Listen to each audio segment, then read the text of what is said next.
Il y a différentes façons d'effectuer un virement à partir de votre compte bancaire américain. La première façon, et sans doute la moins pratique, est de se présenter dans l'une des succursales de votre banque.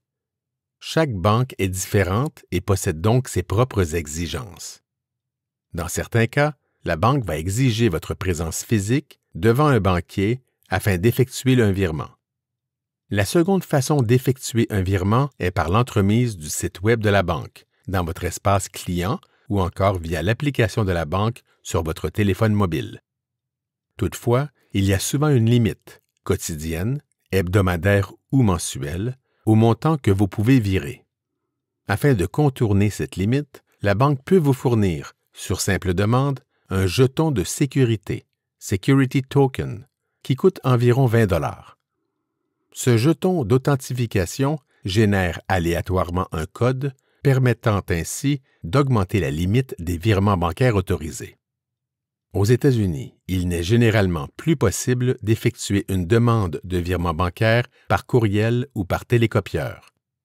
En effet, surtout depuis le 11 septembre 2001, les mesures de sécurité ont été augmentées de façon draconienne, notamment au niveau bancaire.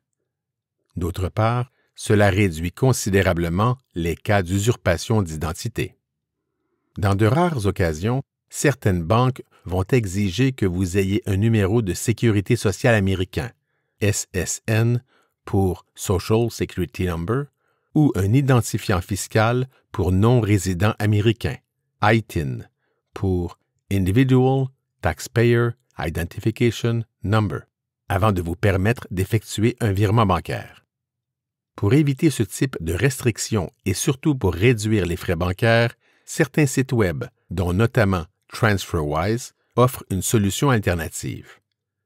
Ils vous permettent de lier vos comptes bancaires partout à travers le monde et d'effectuer des virements entre ceux-ci ou vers d'autres comptes bancaires à un prix beaucoup plus raisonnable.